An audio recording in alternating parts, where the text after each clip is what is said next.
Hey everybody, this is the Sliders Review. I'm here today to talk to you about why I hate Iron Man 3 and why I think it ruined Tony Stark pretty much every movie after that. Because when you stop and you really think about it, Tony Stark was never the same after Iron Man 3. Like, his character kept making one dumb mistake after another or being selfish and stupid after such, like, a game changer in that of the first and second movie. So I'm letting you know here now, even though this is going to be about Iron Man 3, I can't talk about the downfall of that of Tony Stark without bringing up every MCU movie Tony Stark has been in. So your warning has been now for spoilers. And so basically, in Iron Man 1, Tony was just like this rich, stuck-up, snobbish type person who didn't care about really nobody, partied all the time, and banged tons of women. And so the events of him being captured by terrorists, that started to change him. He realized something. Hey, all the weapons of mass destruction that my company makes really are weapons of mass destruction that can actually kill a person. And so that came to light. And the thing about Tony is that his greatest weapon is his mind, his brain power. Whatever he can think of and actually create is like a marvel. His greatest weakness is himself, his personalities, his habits. He's a mama's boy who loves his mom, hates his dad, he has daddy issues. And when he got captured by those terrorists, it was like that was it. He's not gonna get out of this alive. And you know what? He's like, screw that. I got some more living to do and stuff. And he also has some butt to kick. So of course he used his brain power to get himself out of there. And after the whole, ramifications and aftermath of being captured by these people and knowing that his weapons of mass destruction aren't gonna fall in the hands of US soldiers but got stolen by terrorists, and this could happen again, he decided he's gonna change his life and change his company life for the better. And that started him on a great path. He started to become a man. He started to take responsibilities for his childish actions. This was great. And as a result, we all know what happened. He created a suit of armor, he defeated the bad guys and everything, and he helped make the world a safer place. This continued in the second movie. He started using his armor to basically save the world and this and that. And he didn't want nobody else to have his armor because he knew back then his armor is too powerful. And if people get their hands on his armor, then yet again they will get their hands on a weapon of mass destruction and do some bodily harm. And so, but there was a problem in the second movie. One of the problems in the second movie is, one, Jon Favreau brought in way too much Disney baby humor. I like that movie a lot. It's just not that great, but I own it on DVD just like with the first one. And so with that movie, see, his greatest weakness went away when he became a man and he got a new second weakness. That's his arc reactor. See, in the comics, I know you've seen this picture before, either in a cartoon, the older cartoons or the comics. You'll see Tony Stark with his suit on and he'll be hooked up to something. Maybe it's a computer, maybe it's a car battery, something. You know what I'm saying? It's silly, it's goofy, but that's how he had to stay alive. Because, depending on which comics you read and all this and that, in the comics, he always suffered some type of injury. And it always affected either his heart or his spine. So his suit had to basically keep him alive, keep him functional. And he had to charge his suit up. Now he can go periods without wearing his suit. and everything, but he always had to go back and wear it, kind of like the Borg regeneration type thing. So that's why he was always hooked up and recharging his suit. The movies came up with a better solution. Just get him an arc reactor. See, he has shrapnel in his heart and it's going closer and closer and closer to killing him. So his arc reactor kind of does this magnetic pulse type thing to push it away from his heart and stuff like that. If he doesn't have his arc reactor in him, it slowly kills him, as we can see in the first movie. Now, in the second movie, what we don't know, because Jon Favreau is sometimes an idiot, that green like juice stuff that Tony kept drinking in the second movie, that is supposed to help him and help his arc reactor out. This was never made canon. It was made in a commentary on the DVD. And I'm just like, dude, one throwaway line, one throwaway sentence, something could explain that. And that's why all that little technical, pattern stuff started roaming around his neck. His greatest weakness was killing him and everything. His heart was literally killing him. And the thing that kept his heart alive was basically killing him and stuff a whole lot faster. So this is why he spiraled out of control, started drinking, started acting crazy. He nearly killed people with his suit when he got drunk and he fought his best friend. And so oh crap, I skipped the movie. I skipped The Incredible Hulk. Anyway, so after he became a man, became a hero and all this other stuff, Nick Fury wanted him to be like an Avenger. And so in the Incredible Hulk, at the end credit scene, he went to Thunderbolt and he's all like, he's forming a team and everything. Why? Because in the original Avengers movie, they were supposed to take on the Hulk. And that's why the Avengers team was getting created, because the Hulk was becoming too much unstable where they could not handle him and stuff. And so he's still doing the right thing. Now, of course, this end credits thing has now been debunked and everything, because the events of the first Avengers movie has changed. Now back to the second one.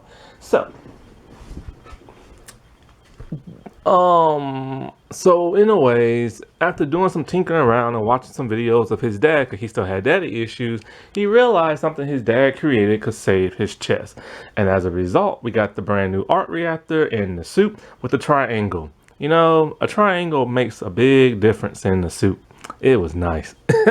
Now, I'm not here to get too much into Iron Man 2. I love Iron Man 2. Well, I mean, I really, really, really like it. But the problem it had was the villain. See, in the first movie, Tony saw himself in Obadiah Stane. Oh, they're both businessmen. They both have a suit of armor. Who's going to be the good guy, who's going to be the bad. Then we get into the second one, and we have another villain problem. They just recycled the thing from the first villain and put it into two different ones. We have, what's his name? Whiplash or something like that, who's basically Tony Stark, but is basically a thug who's really smart and can create everything Tony can. Then we have Justin Hammer, who is just like Tony, a smug who can also create bodies of armor and stuff, but his don't always work. And so he sees these reflections in himself and he has to stop them. He has to be responsible again. And he starts to be responsible towards the end of the movie. And, that's great and everything. And so now he's fixed his heart. Oh, his arc reactor that's stopped killing him and everything, because the little triangle thing is supposed to fix it and stuff. Then we get into the first Avengers movie.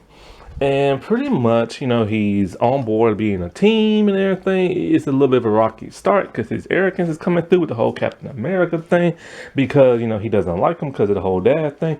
But they learn to get along and he saves the day along with the other Avengers. He even sacrifices himself with that nuke, going into an alien realm, and was going to let it detonate there. No one is going to kill him. He was going to make the ultimate sacrifice. That is what a hero does. This is what makes him so great. He went from being a spoiled brat, arrogant fool to a true superhero. Then we get now into the third movie. And Shane Black ruined this dude forever. First things first, Shane Black is considered now a disgraced director because he got canceled in 2018. See, he made the Predator movie, and as he was making it, he hired his friend to be in that movie. Well, his friend had just gotten out of prison because he got on the computer and tried to solicit himself to that of a 14-year-old minor. The cops busted his behind and he went to jail. Shane knew this, still put him in the movie and defended him being in the movie, which caused Olivia Hack to basically say she want all her scenes reshot, not to be in the movie with that one person. He is now canceled. He has not made anything since 2018. But he made many years ago Iron Man 3. Now we get into the Iron Man 3 discussion and how he ruined that movie and how he ruined the character. Let's just address the elephant in the room while we're here. The Iron Man 3 screwed up the Mandarin, not once but twice, introducing two white Mandarins. And I was just like, what in the world is this crap? The Mandarin is an Asian man. However, the reasoning behind this is because the Mandarin is a huge Asian stereotype. This is true. I have talked about this before. The Mandarin, they basically did to make fun of Chinese people. I mean, his name alone is a stereotype. Mandarin is a language that a lot of Chinese people speak. And so they named him after like an Asian language. Anyways, I was really looking forward to this movie. But, you know, I'll give it up. For the fake British Mandarin, I liked his robe. That was cool. And back when we thought he was the real one, even though I was pissed that they used a white dude for it, at least the stuff he did was pretty boss. You gotta admit, the dude was a huge threat level. And then it turned out to be just a ruse, just some British actor and everything. And I was just like, oh, come on, man. This could have saved the movie.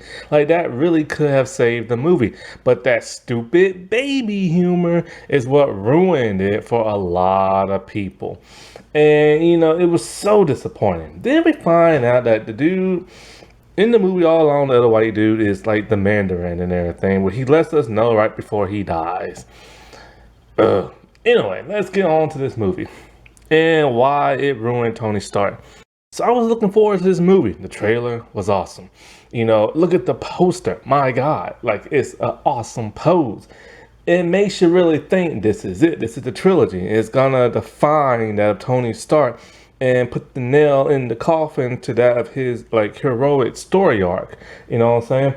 And then later the Avengers can do whatever they want to do.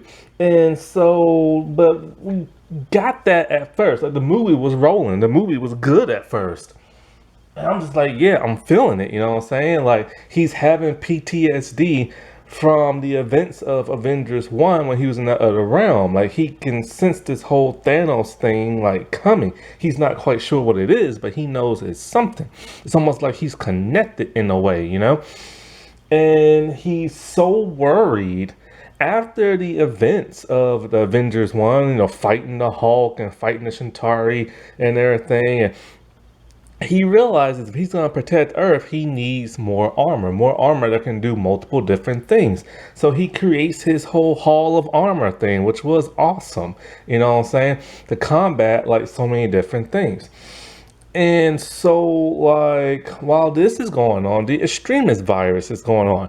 Now, I do like the fact they changed the extremist virus to make it more scary, monstrous, stuff like that, you know. Him and Pepper are on the fritz because, like, he's down in his garage making so many armors, he's not paying attention to her. And, you know, for once, she's not her whiny little self in this movie. Everything's moving along. That the terrorist threat by the Mandarin.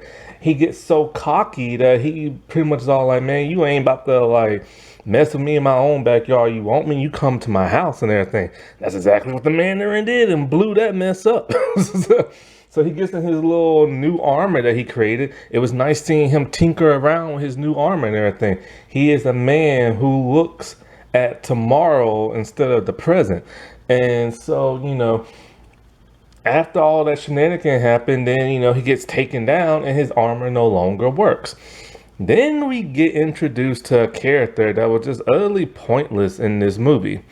They introduced some kid, some prodigy, some kid that's a little arrogant, a little bit smart mouth, super smart, just some kid. And I'm just like, why? Why do movies and superhero type stuff always do this? Why they always introduce a kid?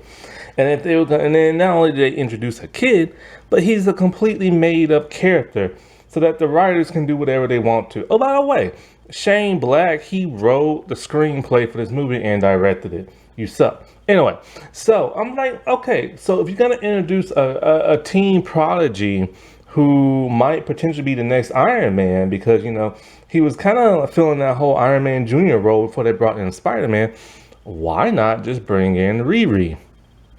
Ironheart. I mean, she's from the comics. She's a child prodigy.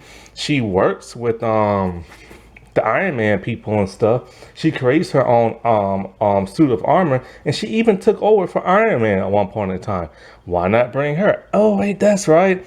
It'll be too diverse and everything. Because back then, Marvel wasn't all about the diversity back then. Oh, I forgot. Whoops. But she is coming in the future, though. That has been confirmed.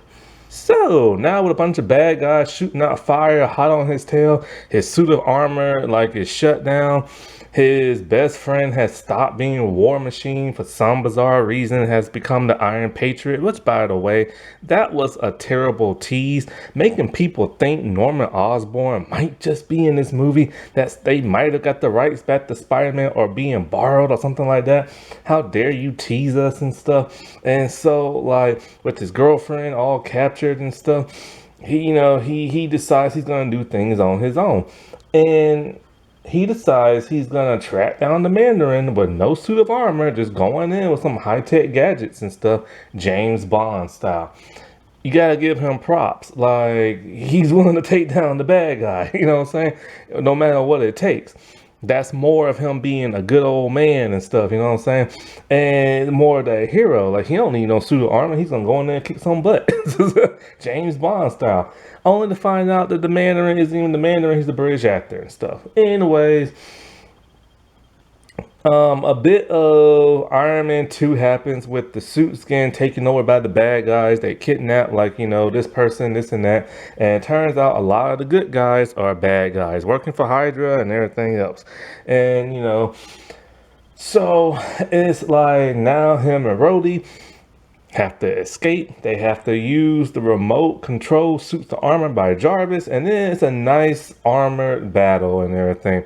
With all the suits of armor, he's getting in and out. We get to see some armor that we never got to see before. And it was pretty awesome and stuff. And then him and Rhodey are bouncing around from armor to armor. And then they're trying to beat the new Mandarin who has the extremist virus in him. But he's not the only person. Pepper has it. And then so she saves the day and everything, but wait a minute, she's infected by the extremist virus and she's gonna burn out soon and die possibly. Oh no. So that would have gave him some huge stakes. That could have made him create the rescue armor. Did they go that route? No. See, in Iron Man 2, Justin Hammer was furious at Pepper and he vowed he was gonna get his bloody vengeance on her. And that never happened. Then one of the suits of armor that was like about to come down towards, about to blow up. And it was a intense stare. You think, oh my God, she's going to get hurt. They're going to introduce the whole rescue thing in the next third movie. But what happens? Iron Man saves her and she's totally fine. And then she turns back to her whining, shouty self.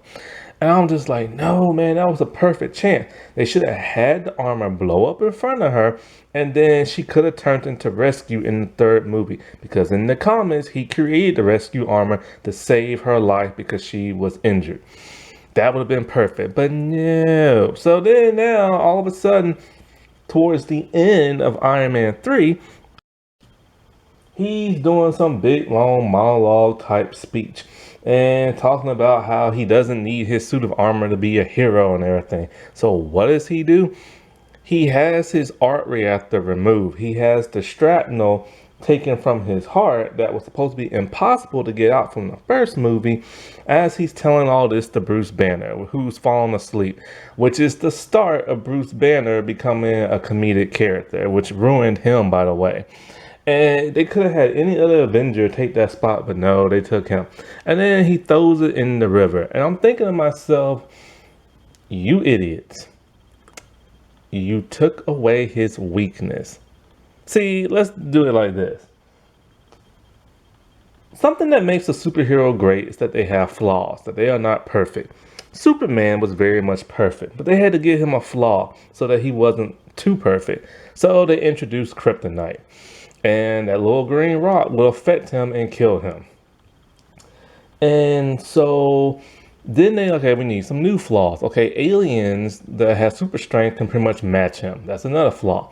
Then another flaw is magic and sonic disruption, waves and stuff like that. So he has a couple of flaws and everything, other than just that of kryptonite. If you take away, let's say you put like a barrier around Earth and nobody can get through. Say there are no people with psionic, supersonic type powers that can like disrupt his ears and stuff. And you take away all the kryptonite. He has no flaws. Then he's back to being perfect and everything. Take Batman. Batman's biggest flaw is that he is human. You take away his gadgets, and yes, his suit is a gadget. Even if it's like the spandex one with like a bulletproof vest, that's still something that protects him from getting killed. You take all that away, and he's just an ordinary man, like beating people up. He doesn't have his gadgets to help him fight crime effectively and everything. He won't be able to do it effectively and everything. And you know, that's his flaw. Take away his stuff, he's just a regular person and he won't be able to get the job done. A little heat, a little fire, you'll take out all the Martians and all the Aqua type people. Take away the wings and weapons of the Hawk people and they're just ordinary people. Tie Wonder Woman's hands behind her back and she's submitted. Weird, but hey, comic books are weird. The Flash, take away his speed, he's just an ordinary man, you know, and it's just kind of like, you know, they took away Iron Man's flaw. His shrapnel in his heart, his art reactor was a thing that keeping him alive. They took that now away, and now he's just a regular man who has a suit of armor, who can still do everything.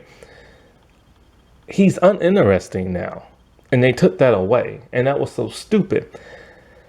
Then we get into the other movies that make absolutely no sense.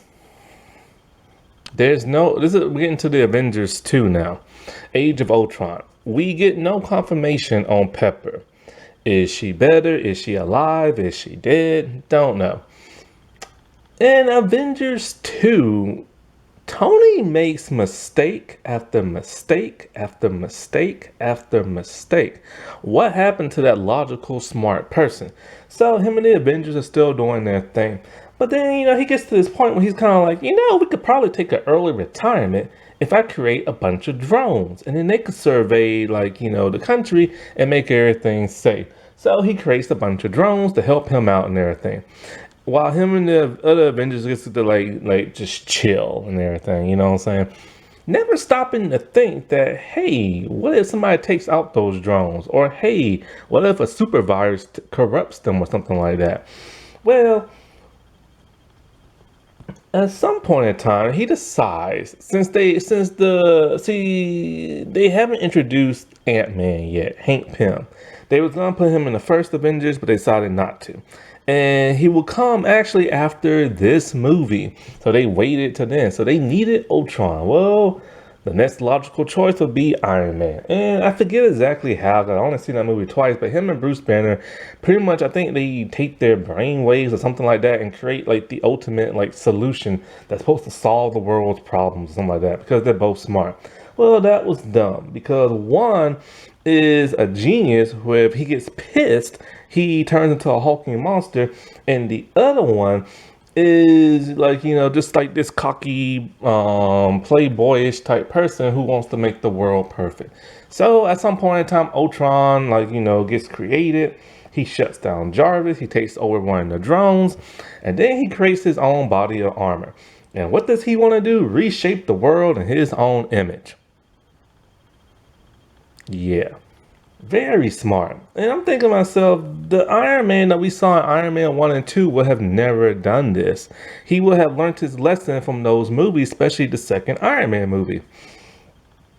So then we get the Hulk versus Iron Man, which we've been wanting to see for a long time. And because of the events of Avengers 1, when he made all his new armors and everything, he, whatchamacallit, creates like the Hulkbuster. Oh, by the way, since his arc reactor is like gone now and he's contemplating retirement, why does he still have all these suits of armors for? Anyways, so he decides to fight the Hulk in the middle of a street where tons of people are around. That's the most reckless thing I've ever seen. Superman would have been smart enough to take that person like far, far away in like a desert. Now, when it was Thor versus the Hulk, that was different. Thor is more of a reckless person who doesn't always think. Also, Thor was on like a helicarrier. So it ain't like he could fight the Hulk out in the sky. You know what I'm saying? And so he had to think real fast and just stop the Hulk from killing a bunch of people. And so, but Iron Man, he's smarter than Thor, and he had the resources to take not Thor, but the Hulk far away. So in a way, this causes a problem. And this problem will lead into some of the other movies. So because Ultron was so close to killing everybody and stuff, this caused a huge problem for the governments around the world, especially that of the United States. Now we get into, oh, also he whatchamacallit, he because of Ultron, Vision was created, and that created a whole bunch of new problems and stuff. So now let's get into Civil War. This movie only came about because Kevin Feige wanted to outdo Batman v Superman. Anyways, now we find out that Tony and Pepper have broken up off screen. And so, okay, so I guess she's cured and everything. You know, if you watch the events of Agents of S.H.I.E.L.D., then you know that there's somewhat of a cure for like the extremist virus, but that show is no longer canon within the MCU. However, the events that happen in the MCU will happen on that show. So, confusion there. Anyway, those two have now broken up off screen. This is terrible. Him and her finally got together in the third movie. He's finally happy. He stopped being a playboy. He stopped bouncing around. And she left his behind. And she quit the company and stuff. He's now back to just being like this lonely type man. And so then he's feeling the guilt of this mother coming in talking about, my son is dead because of you and blah, blah, blah, and like the Avengers and stuff like that. And so he's feeling guilty. And so he decides he's gonna like correct this when Thunderbolt comes to him with the what is it? The Sokovia Accords and everything. And so basically, it's like no longer will superheroes the Avengers be able to just go wherever they want and stop bad guys because of what Wanda did in the beginning of that movie when she caused a huge explosion that hurt some people and killed some people and stuff. Now, whenever the U.S. government wants you to go, you have to go where they go, and you can't do it unless you be arrested. He thinks for some bizarre reason this is a brilliant idea and wants everybody to sign it. And so him and Captain America have conflict because of this. It splits the team, basically. And the question is, why would he go along with something like that? He never wanted his suits of armor to get in the hands of the U.S. military, nothing like that, because he knew that this could be like a problem. So why would he take orders from them and stuff? And because what if they decide to get corrupted, like say a Hydra agent, and send them into the wrong place? Anyway, this causes such huge problems that between him and Cap that he forms his team, Cap forms their team, and he has to bring Cap in and everything. Instead of talking it out, what does he do? He fights. It's like he learned nothing from Iron Man 1 or 2. See, this is the beginning of him becoming a terrible character and everything. It's like everything he learned just went right out the door. Not only that, but he put a teenage Spider-Man in harm's way. This Peter Parker had just recently became Spider-Man and just been going around his neighborhood in a rinky-dinky suit. So what does he do? He creates like this ultimate Spider-Man suit that can do almost like all kind of cool stuff. Even has a kill mode and stuff. And so with that, he fights his friends and everything, and he has them arrested at some point. Then he got tricked by Zemo, which Zemo was such a sucky character in that movie. And it's to the point where he learns, hey, Bucky killed my parents and everything. This pisses him off. And now all of a sudden he wants revenge and everything. And so also, why does he still have a suit of armor if he's in like somewhat semi-retirement mode? So that makes no sense. So anyways, because he's been contemplating retirement ever since he got the stuff taken out his chest. So why is he still building suits of armor, and why is he still connecting the arc reactor to his chest? That don't make no sense. If he had it removed, why is he putting it back in there now? So anyway, him and Cap have this ultimate battle because he basically just wants to kill Bucky. But Cap will not allow nobody to do that because that's his best friend. It is the only attachment he has to his past life, you know? And Iron Man can't see that because all he sees is red. And, you know, and it's not like Bucky wanted to do that. He was brainwashed and everything. But no, he can't just like, you know, let it go. He has to try to kill Bucky. Oh, by the way, Vision crippled War Machine in the battle when they had it out in that airport and everything. And Vision is supposed to be this great, like, ultimate, like, you know, fighter that's better than all of them and mentally and stuff. And he goes and does that. Not to mention, I forgot to also mention, because of the events Wanda did in the beginning of this movie, he locks her in her room. Basically, she's a prisoner of her own home and everything. Like, what kind of crap is that? She made one mistake and he locks her in her room. You know how many mistakes he's made in the past? So anyway, he is literally trying to kill Bucky to the point where Cap is nearly about to kill him and everything. And after Cap lets him live, he basically starts whining, oh, my dad made you that shield. You don't deserve it. You're not Captain America no more. And he makes Captain America give up his shield and his flag, basically, where he just spray painted his outfit black. Not to mention, he had all his Avenger friends arrested.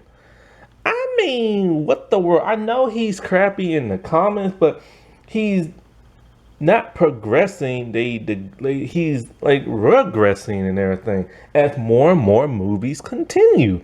It's like this man who became so heroic is just like falling off like a cliff or something like that. And he's descending into like, you know, like just like anarchy or something, or madness or something, you know. He's not that same person he used to be. He's not that same person that we loved in those other movies, you know. And he leaves all his friends to be locked up just for like Cap to rescue them and break them all out. Now they're all fugitives and stuff. And then what makes it worse, now we get into Infinity War. Oh no, wait, we don't get into Infinity War. Now we get into Homecoming, Spider-Man Homecoming. He lets Peter keep this advanced suit. The security in it sucks because him and Ned are able to hack into it. And I mentioned it has a kill mode. And then not only that, but when he inadvertently created one of Spider-Man's villains, the Vulture. And so when the Vulture is creating all kind of havoc and stuff, do you think he's there trying to stop it? No, he's on vacation and he's piloting the suit remotely. But when Spider-Man disobeys his orders and everything, he comes in person and takes the suit away. Let's see.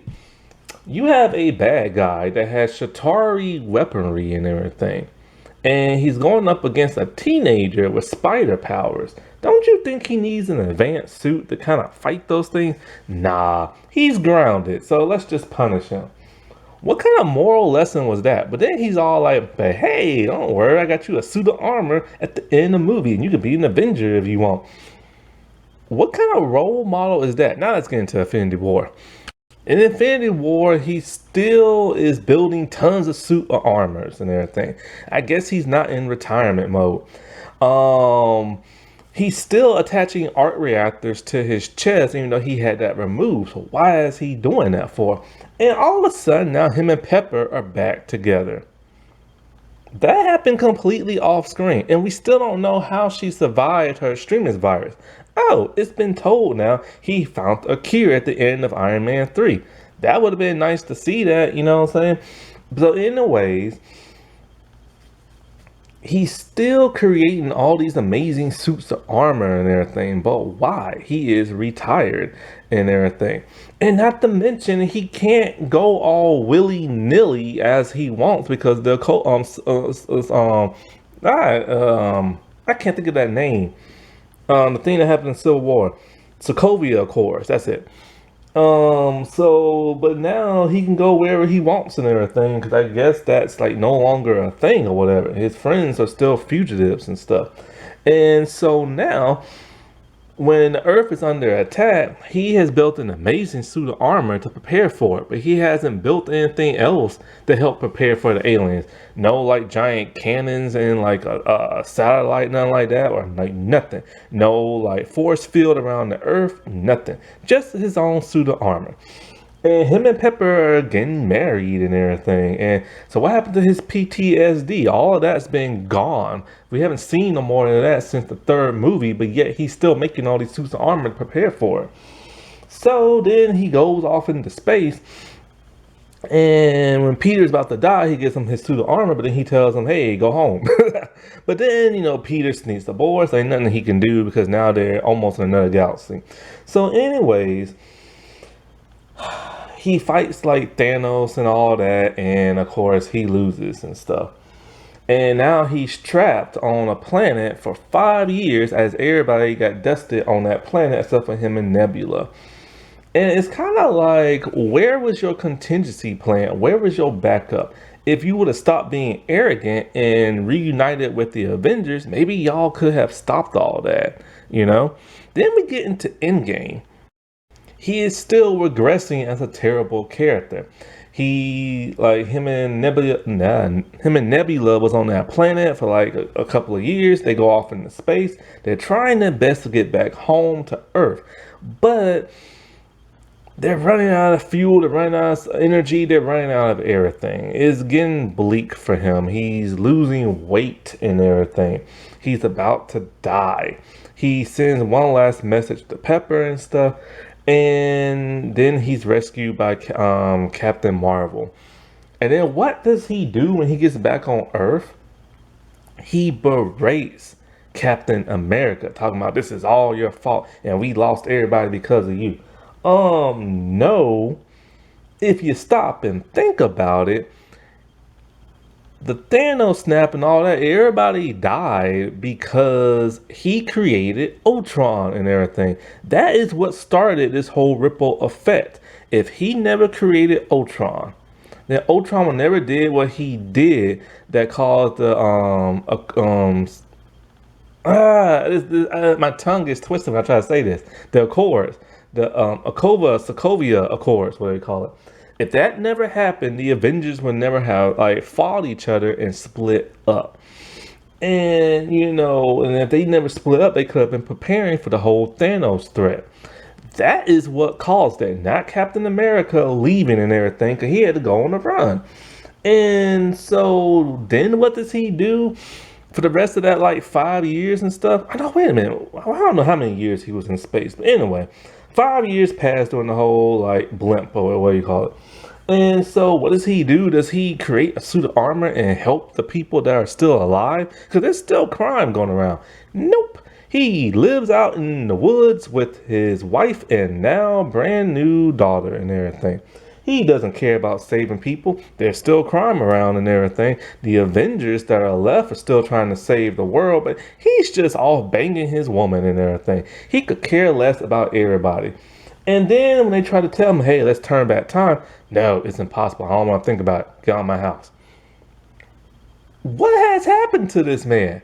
And then all of a sudden, Pepper, I think she convinces him to like, I think do it or something like that to try and turn back time. So then he does it and stuff. And then after that, he turns back into like a good character and everything.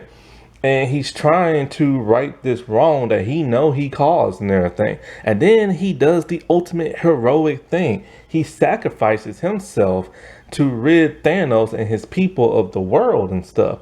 And then you think that would have been good enough. They could have just kept it on that note. They could have at least let him make up for his past sins. But no. Because in Spider-Man No Way Home, no, Far From Home, even beyond the grave and death, he's still making mistakes and still turning into a worse character than what he was in those last movies. He gives the most powerful weapon in like technological weapon, I should say, in the world to a teenager. E.D.I.T.H, the glasses. He gives that to Peter Parker, who is still trying to figure out how to be a hero and figure out what kind of hero he wants to be. And Peter Parker, dumb behind, gives the glasses to a man he barely knows who turns out to be a supervillain. Even beyond the grave, he is messing up.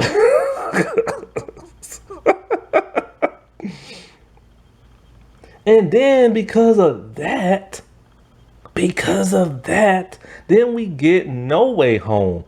And because the dude who has the glasses told the whole world who Spider-Man is, this causes Spider-Man to make Strange do that spell, which opened up the multiverse and everything, and brought in all those other Spider-Man, all those other villains and everything.